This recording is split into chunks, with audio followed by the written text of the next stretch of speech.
Welcome to our channel. ఈ మధ్య కాలంలో మనం చూస్తున్నామండి చాలా మందిలో అరిచేతిలో మంటలు అంటే అరికాళ్ళ మంటలు. సో, నరాల బలత ప్రాబ్లమ్ మనం చాలా మందిలో చూస్తున్నాం. ఈ ప్రాబ్లమ్‌కి చక్కటి సొల్యూషన్ ఉంది.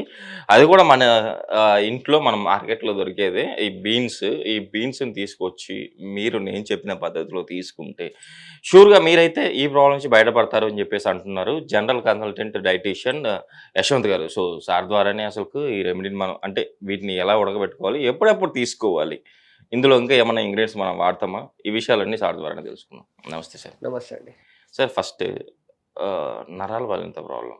అంటే ఒకప్పుడు పెద్దవాళ్ళు అంటే ఏజ్ రిలేట్‌ని బట్టి పెద్దవాళ్ళు చూసేవాళ్ళం. ఇప్పుడు చిన్నవాళ్ళకి కూడా వస్తా ఉంది. అంటే షివరింగ్ చేతులు షివర్ అవ్వడము అండ్ వణకడము, అరికాళ్ళ మంటలు ఇవన్నీ. సో, ఈ ప్రాబ్లమ్ ఉన్న వాళ్ళకి ఈరోజు మీరు చెప్పబోయే రెమెడీ ఎలా పనిచేస్తుంది? మనం చెప్పే ముందు, ప్రిపేర్ చేసే ముందు అసలుకు యంగర్స్‌లో రావడానికి గల కారణాలేంటి? ఒకటి మనం చూసినట్టయితే మీరు ఏదైతే అన్నారో లైక్ షోరింగ్ అవ్వచ్చు, లేదా నరాల బలహీనత కావచ్చు, లేదా బాడీ వీక్‌నెస్ కావచ్చు, ఇవన్నీ ఎందుకోసం వస్తున్నాయంటే మన బాడీలో వైటమిన్ బి12 డెఫిషియన్సీ అని ఉంది అని ఈజీగా చెప్పుకోవచ్చు. ఓకే. One thing. ఇంకోటి మనం చాలామంది చూస్తుంటాం. అంటే ఎక్కువ ఇవి ఎక్కువ ఉంటాయి. ఇంకో సినారియోలో చూసుకున్నట్టయితే వాళ్ళకు బ్రీతింగ్ ఇష్యూస్ కూడా కొంతమందికి ఉంటాయి. ఓకే. నథింగ్ బట్ మనకు స్టెప్టోప్లాస్టిక్ కొందరు బ్రీతింగ్ ఆడక సర్జరీస్ చేయించుకుంటుంటారు. అవన్నీ ఎందుకోసం అంటే బి12 డెఫిషియన్సీ ఎవరైతే తక్కువ ఉంటుందో వాళ్ళకు ఆస్తమా గానీ, లేదంటే ఇప్పుడు లైక్ బ్రీతింగ్ ఇష్యూస్ అనేది ఇవి ఎక్కువ రావడం జరుగుతుంది. ఓకే. ఇంకోటి ఇప్పుడు మళ్ళీ బి12 ఎక్కువ ఏ ఫుడ్ తీసుకోవాలి సార్? మళ్ళీ ఏ విధంగా తీసుకుంటే మేము దాన్ని కంట్రోల్ చేసుకోవచ్చు అంటే, నేను ఇక్కడ మీకు జస్ట్ ఫ్యూ ఎగ్జాంపుల్స్ అనేది పెట్టడం జరిగింది హోమ్ రెమెడీస్‌లో. Yes sir. అవి ఏంటివంటే ఒకటి బీన్స్ కావచ్చు, లైక్ ఇప్పుడు పంప్కిన్ సీడ్స్. మళ్ళీ బి12 పంప్కిన్ సీడ్స్‌లో ఉంటాయంటే, పంప్కిన్ సీడ్స్‌లో బి12తో పాటు ప్రోటీన్ కూడా ఉంటుంది. Okay sir. అందుకే నేను చెప్తాను ఏది తీసుకున్నా న్యాచురల్‌గా జ్యూసెస్ బదులు లేదా ఫ్రై బదులు ఇట్లా తీసుకోవడం వల్ల కూడా వాళ్ళకు మంచిగా న్యూట్రియంట్స్ వెళ్తుంటాయి. దానివల్ల బాడీ అనేది హెల్తీగా ఉంటది. ఓకే. అసలుకు బి12 లోపం ఎందుకొస్తది మనలో? లోపం అంటే మనం చూస్తున్నాం ఈ మధ్య కాలంలో ఎక్కువ మనం ఏం చేస్తున్నాం, ఈ వెజిటేబుల్స్ కానీ గ్రీన్ లీఫ్ వెజిటేబుల్స్ కర్రీస్ కానీ ఎవరు కూడా తినట్లేదు. అంటే ఇప్పుడు సపోజ్ బీన్స్ చేస్తున్నాం. ఇప్పుడు లేటెస్ట్ వచ్చిన వాళ్ళకి ఏమైంది, ఈ 21st సెంచరీలో కొంతమందికి ఇవి ఏంటివో కూడా తెలియట్లేదు. అప్పుడు ఏమవుతుందంటే ఇప్పుడు బీన్స్ కర్రీ కానీ, లేదా మన పేరెంట్స్ చేస్తుంటారు కొంతమంది. ఇప్పుడు హాస్టల్స్లో ఉండే వాళ్ళ ఇంటికి వెళ్ళినప్పుడు బీన్స్ కర్రీ కానీ, నేను కూడా ఇప్పుడు మా ఫ్రెండ్స్ ఇంటికి వెళ్తుంటా. మా వాడు బీన్స్ కర్రీ తిన్నాడు, లేదా గ్రీన్ లీఫ్ వెజిటేబుల్స్ కర్రీస్ తిన్నాడు, ఏం తిన్నాడు, మేము ఏం చేయాలో అర్థం కావట్లేదు అని కూడా అంటారు. ఇందుకోసం అంటే ఇవన్నీ తీసుకున్నప్పుడు మనం బాడీకి న్యూట్రియంట్స్ ఎక్కడి నుంచి వెళ్తాయి? ఓకే. వైటమిన్స్ మినరల్స్ కూడా మన బాడీ కావాలి. ఇప్పుడు సపోజ్ మనం బైక్ స్టార్ట్ చేయాలంటే ఏ విధంగా అయితే కీ ప్లస్ ఇంజన్ ఆయిల్ కావాలనో మన బాడీ కూడా హెల్తీగా ఉండాలంటే వైటమిన్స్, మినరల్స్, ఫైబర్, ప్రోటీన్ ఇవన్నీ ఉండాలి. ఓకే. అవి ఉంటే ఏమవుతుందంటే మనకు ఎలాంటి లోపాలు లేకుండా మన బాడీ కూడా హెల్తీగా ఫీల్ అవుతుంది. లేదంటే ఏమవుతుందంటే మనము రోడ్ రోలర్ ఉంటుంది కదా, దాన్ని మన బాడీ మీద పెట్టినట్టు ఎగ్జాంపుల్.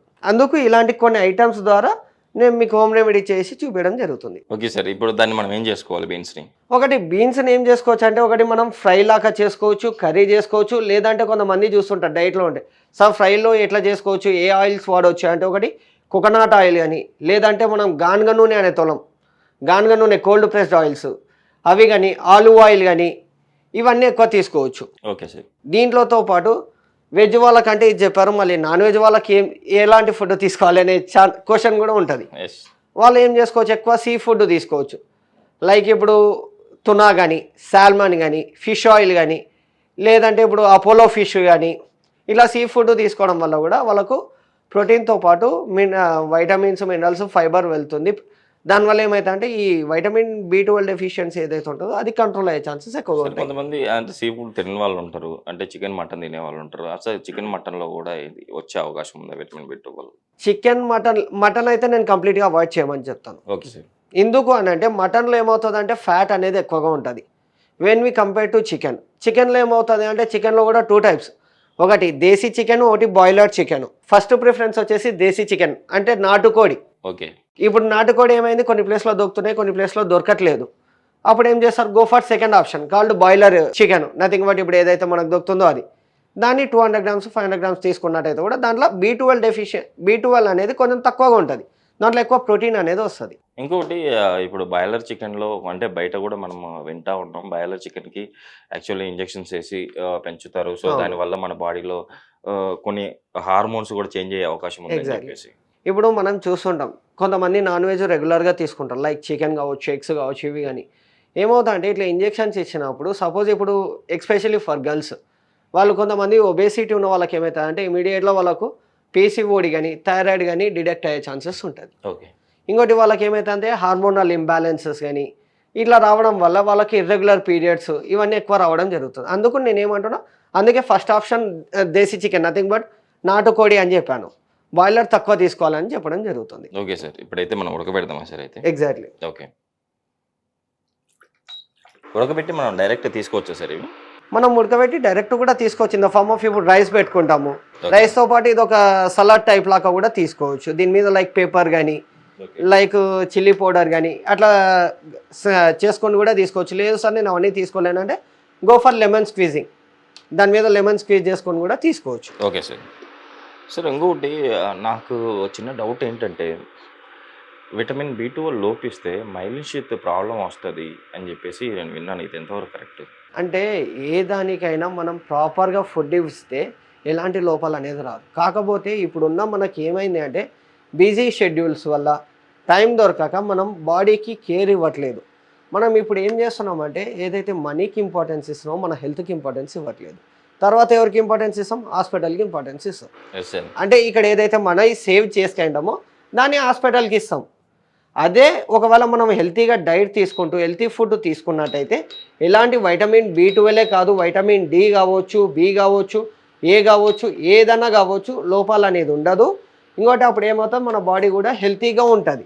ఇంకోటి మనం చూసుకుంటే ఒకటి ఏంటంటే B12 డెఫిషియన్సీ ఎవరి లోపల అయితే ఉంటుందో వాళ్ళకి ఎక్కువ అరికాల్లో మంటలు కానీ, లేదంటే నరాల బలహీనతలు, లేదంటే విజన్ కూడా ఒక్కోసారి వాళ్ళకు కోల్పోతుంటారు. Okay sir. ఇవన్నీ కాకూడదు అంటే ఇలాంటివి తీసుకోవాలి. ఇప్పుడు మన జస్ట్ ఒక ఎగ్జాంపుల్ చెప్తాను. నేను మా కొలీగ్ జస్ట్ ఇట్లా సేమ్ వెజిటేబుల్ మార్కెట్కి పోయినాము. కొన్ని అంటే ఇప్పుడు రూమ్లో ఉన్నప్పుడు ఏమవుతుంది, కొన్ని ఐటమ్స్ నువ్వు తీసుకురా, కొన్ని ఐటమ్స్ నేను తీసుకురా అని వెజిటేబుల్ మార్కెట్కి పోయినాక ఏం చేస్తాం, డివైడ్ అవుతాం. ఓకే. అక్కడ ఏమైందంటే కొన్ని అంటే ఇప్పుడు మనకేం చేస్తాము, పేర్లు తెలియక కూడా కొన్ని ఐటమ్స్ తీసుకొచ్చలేడు. అంటే మనకి ఏమవుతుంది అంటే గ్రీన్ లీఫీ వెజిటేబుల్స్ నేమ్స్ కూడా తెలియట్లేదు, లేదా అవి ఏ విధంగా ఉంటాయో కూడా తెలియట్లేదు. ఇందుకు మనం అవి తింటలేము కాబట్టి తెలియదు.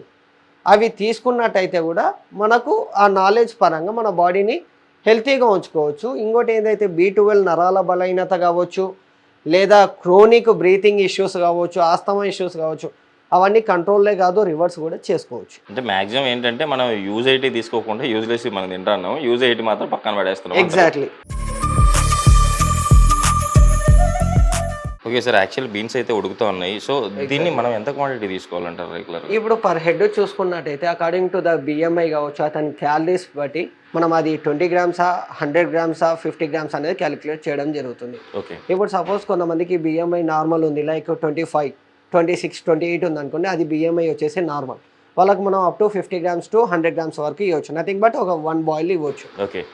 ఆ విధంగా చేసుకుంటే కూడా మనకు మంచిది అట్లా తీసుకోవడం వల్ల. ఇంకోటి కంటిన్యూస్గా బీన్సే కాకుండా ఓ రోజు బీన్స్ కానీ, ఓ రోజు క్యాబేజ్ కానీ, వాటర్ కంటెంట్ ఏదైతే ఉంటుందో అలాంటి వెజిటేబుల్స్ కానీ, గ్రీన్ లీఫ్ వెజిటేబుల్స్ తీసుకోవడం వల్ల కూడా B12 డెఫిషియన్సీ అనేది కంట్రోల్కి వచ్చేస్తుంది. సో రెగ్యులర్గా B12 ఉన్న కూరగాయలని రెగ్యులర్గా అంటే డే బై డే మనం రెగ్యులర్గా మన డైట్లో పెట్టుకోవడం వల్ల విటమిన్ B12 లోపం తగ్గించుకొని మనకు నరాల బలత ప్రాబ్లమ్స్ అయితే బయటపడవచ్చు అంటారు. Exactly sir. నిజంగా అండి.